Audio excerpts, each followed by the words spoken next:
Hello everyone, चलिए शुरू करते हैं। आज मैं लाइव आई थी और लाइव में मैंने जाते जाते 11 बजे के करीब एक सेंसेक्स में बाइंग साइड का ट्रेड दिया था, जो ये 74,800 यहाँ से दिया था और इसका टारगेट 75,200 तक का था। तो मार्केट ने वो टारगेट दे दिया है।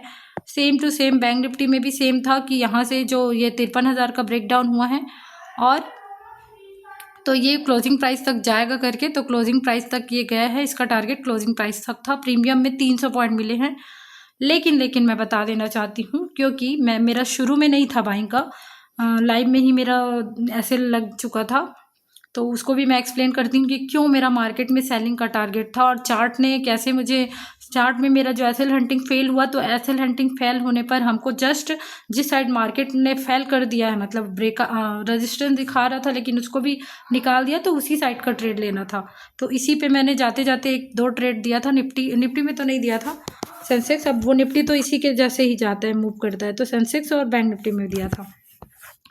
तो फिर भी मैं चलो बताना चाहती हूँ कि कैसे हमारा जो एसएल हुआ वो क्यों हुआ। क्योंकि हमारा जो व्यू था एकदम सेलिंग साइड का था। क्यों था? कल मार्केट क्या किया था, निफ्टी बैंक निफ्टी, जिसमें भी मार्केट इस लेवल को, हाई को नहीं निकाल पा रहा था और market at the end sideways होके प्रीमियम डीके करके, मतलब कल उसकी एक्सपायरी थी तो डीके कर कुरा के नीचे ही क्लोज किया। अब क्या किया, अब सेलर, मतलब इसका मतलब था कि सेलर स्ट्रांग थे, ठीक है। अब सेलर ने इतना गैप डाउन ओपन किया, तो अब गैप डाउन हुआ। तो हमेशा हम लोग मार्केट में गैप डाउन होता है तो मैं देखती हूँ ना, प्रीवियस चार्ट को देखना है। अब 1-2 दिन नहीं आया तो मार्केट एक रेंज क्रिएट कर रहा है, मैं आपको बाद में समझाऊंगी। तो 1-2 दिन नहीं आया, लेकिन इसका मतलब नहीं है मोस्ट ऑफ द टाइम, मतलब 10 में से 8 बार वो हमारा आता ही है। 1-2 बार नहीं आता तो उसको वो नहीं करना है। हाँ, तो मैं कहाँ थी। तो ये जो सेलर है ना, वो ऑलरेडी प्रॉफिट में आ गए थे। तो अब हमारा जो व्यू था वो इधर के जो बायर हैं उसको टारगेट करने का था, क्योंकि इतना पास था ना। तो हमारा जो पूरा क्लियर व्यू था कि इसी को टारगेट करने आएगा। निफ्टी में भी, और ये निफ्टी में भी सेम था। निफ्टी में 15 मिनट का चार्ट लगाओगे तो यही पास में यहाँ पे मार्केट ओपन हुआ, तो इसको और इसको हंट करेगा करके ऐसा व्यू था। लेकिन मार्केट आज कुछ और करना चाहता था। सबका जो व्यू है उसको चेंज करते कुराते मार्केट ऊपर ही चला गया। तो हमने शुरू में ही हड़बड़ी में क्या हुआ था, सेलिंग में तो पहले से ही व्यू बन चुका था। तो मैं तो हमेशा बताती हूँ कि किसी एक लेवल का ब्रेकआउट होना चाहिए करके। तो मैं तीनों को देख रही थी, तीनों ने एक रेड कैंडल ही बनाया था। तो मैं ये देख रही थी कि किसी एक इंडेक्स का ब्रेकआउट हो पहले कैंडल से, तो अपन सेलिंग की पोजीशन बनाएंगे। उसी चक्कर में निफ्टी क्या है, ब्रेकआउट किया यहाँ पर, लेकिन बिना रेड कैंडल देखे मैं चलो ब्रेकआउट कर दिया है। और ये दोनों सेंसेक्स और जो बैंक निफ्टी है वो तो अभी भी फर्स्ट कैंडल के अंदर ही अंदर है। ऐसे करके थोड़ा हड़बड़ी में ही पोजीशन मैंने बनवा लिया था। मतलब फर्स्ट टाइम इसमें वैसे तो मैं पूरा देखती हूँ, लेकिन फर्स्ट टाइम मैं लाइव में आ रही हूँ, चलो ट्रेड दे देती हूँ, छूट ना जाए, ऐसा एक्साइटमेंट में तुरंत बना ली थी। फिर उसके बाद थोड़ा सा ध्यान दी तो ये 23,500 का लेवल था। तब थोड़ा अफसोस हुआ, अरे इसको तो कम से कम देखना था, ऐसा करके। तो इसको फिर देखा तो थोड़ा सा हड़बड़ी में एक एसएल, मतलब मैंने यहीं एसएल मतलब वो करवा दिया था कि चलो अभी नहीं जा रहा है, वो कितना भी दूर जा सकता है, तुरंत कटवा दिया था बहुत छोटे से एसएल में। फिर उसके बाद अभी भी सेलिंग का ही व्यू था जब तक मार्केट ऊपर नहीं गया। तो सेलिंग की पोजीशन हमेशा एसएल हंटिंग एकदम क्लियर बनाया था। एसएल हंटिंग कैसे, ये 23,500 का ब्रेकआउट हुआ निफ्टी में, ठीक है। सेंसेक्स में जो ये 75,000 है उसके नीचे नीचे था मार्केट। देखो, ये देखो 75,000 के नीचे नीचे था। तो कभी कभी क्या करता है, 50 पॉइंट नीचे से ही वो रेजिस्टेंस लेके आ जाता है।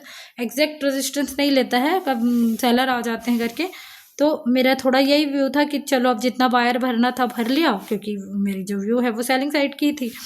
अब मार्केट यहीं से वो लेगा। और उसी समय बैंक निफ्टी क्या है अपना, जो ये 53,000 वाला जो है उसको ब्रेकआउट 2-3 बार कर चुका था। तो मेरा ये था कि चलो अब मार्केट जाएगा, और थोड़ा सा गया भी। तो एक पोजीशन मैंने यहाँ भी बनवाया था। तो इसमें से यही, इसका जो एसएल था वो मात्र यहाँ तक का था, मतलब ये कैंडल के ऊपर यहाँ निकला। तो अपना एसएल लेके अपन निकल गए मार्केट में, ठीक है। अब देखो एकदम क्लियर दिखा रहा था ना, एसएल हंटिंग बनाया और भी अपना सेलिंग साइड का था। इसमें तो अपने को ट्रेड लेना ही है, भले अपन गलत हो गए। लेकिन मार्केट जब जो रेजिस्टेंस लेता है क्योंकि ये ऐसा नहीं है कि इसमें एसएल हो गया तो आप एसएल लेके बैठ जाओ, मौका देता है मार्केट।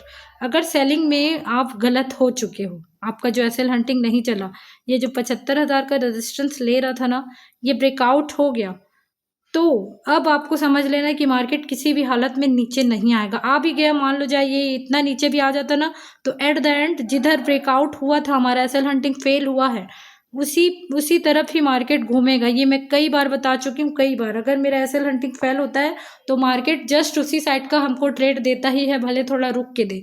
तो क्या हमको ब्रेकआउट जैसे ही, अब देखो अब सेलिंग का व्यू पूरा खत्म हो गया था, मैं लाइव में भी बोली थी 75,000 निकला तो सेलिंग का व्यू पूरा टोटली खत्म हो जाएगा। तो फिर उसके बाद क्या हमको इसी में पोजीशन बना लेना चाहिए? नहीं, ये जो पोजीशन है, जैसे ही इसमें बायर आए हैं 75, उसमें तो निफ्टी में तो अच्छा खासा बाइंग जा ही रहा था, देखो इतनी बड़ी बड़ी कैंडल बनी रही थी। तो और बैंक निफ्टी सेंसेक्स सब में जैसे ही ये 75,000 का ब्रेकआउट हुआ, रुकना है। उसके बाद इसको जो भी बायर आए हैं उसको थोड़ा सा निकालने दीजिए। अब निकालना कहाँ तक? कहीं भी नहीं निकालना है। देखो यहीं पे ही 800 का लेवल है, तो कोई भी यहाँ 75,000 में बाइंग में आया होगा वो 800 ही तक रखेगा।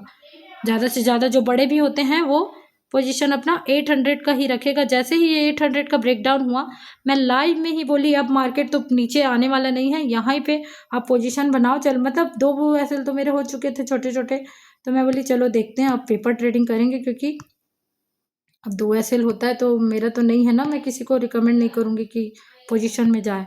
तो यहीं पे मेरी लॉन्ग की पोजीशन बनी थी, मतलब एसएल इतना था, और मैं क्लियर बोली थी कि ये 75-200 तक जाएगा, क्योंकि राउंड नंबर तक जाता है। अभी भले उड़ गया, लेकिन उस समय 400 पॉइंट का टारगेट था इसमें।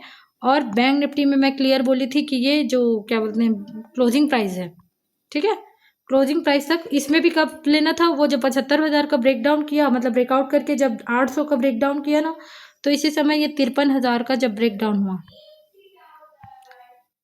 अरे यार कहाँ गया मेरा पेन, 53,000 का जैसे ही ब्रेकडाउन हुआ यहाँ पर, यहीं पे बाइंग पोजीशन बनती है, और इसका जो टारगेट होता है ये क्लोजिंग प्राइस। तो इसमें भी ना प्रीमियम में 300 गया है, आप 100 पॉइंट ही लेके निकल जाते। तो मैं जो बोल रही हूँ ठीक है, हालांकि मेरा जो वो है, अगर गलत हो गया मेरा एसएल हंटिंग और व्यू भी गलत हो गया, तो ऐसा निराश नहीं होना है मार्केट से। मेरा तो 2 टारगेट, मतलब 2 मैंने ले लिया था ना, इसलिए मैं नहीं गई थी, मतलब अपने नियम पे चलती हूँ। तो नहीं तो मैं ये बाइंग की पोजीशन में, जब मैं यहाँ पे पेपर ट्रेडिंग करा रही थी लाइव में, तभी मैं बाइंग की पोजीशन आपको दिलवा देती, मतलब मैं तो ले ही लेती। और देखो मार्केट ऊपर, और ये मार्केट ऐसा वाला मार्केट जब एक बार ऊपर चलने होता है तो क्लोजिंग प्राइस से ऊपर ऊपर ऊपर ऊपर ही बंद करता है। और आपका तो कल का साइकोलॉजी बता ही दी हूँ, बार बार ब्रेकआउट करने की कोशिश किया, नहीं जा पाया, नीचे क्लोज किया। आज भी ब्रेकआउट करने की कोशिश कर रहा था, तो आज मार्केट नीचे नहीं आके ऊपर ही क्लोज कर रहा है। तो ऐसा टाइप का व्यू था। तो एसएल हंटिंग को देखना है, एसएल हंटिंग अगर नहीं चलेगा तो निराश नहीं होना है। उसी टाइप तरह का, मतलब ये उसी तरफ के लिए एक ट्रेड लेना है, वो भी कब, जो बायर आए हैं वो निकल जाए तब, तो वेट करके लेना है। तो मार्केट में 2 ही ट्रेड करो, अगर एक एसएल होता है तो दूसरा इतना प्रीमियम दे देगा, जैसे ये एक एसएल हो गया, क्योंकि मेरा एक्साइटमेंट में पहला एसएल बिना मतलब से हो गया था, दूसरा हुआ ना तो मैं ये जरूर लेती, फिर मैं चुपचाप यहाँ तक बैठे रहती, मेरे को 300 पॉइंट मिलता प्रीमियम में। तो चलिए कल भी मैं लाइव आऊँगी, लाइव मार्केट अब शुरू कर रही हूँ, तो चलिए देखते हैं आ पाती हूँ कि नहीं। लाइव में क्या है, कैंडल बनते रहता ना, तो एकदम कंफर्म आप बैठे भी रहो, लाइव में थोड़ा सा वो हो जाता है। आज तो मेरा बैंक निफ्टी का मतलब जो एंट्री है नीचे जाने का, वो भी बहुत नीचे चला गया था, तो ऐसे थोड़ा सा गया तो हो गया। बाकी लाइव में मैं देखती हूँ, कल से आऊँगी, आज से आई हूँ पर आज का तो डिलीट कर दिया लाइव मैंने, कल से आऊँगी, कल से 9 से 11 जो सुबह का मार्केट रहता है उसके लिए लाइव करने की कोशिश करूँगी।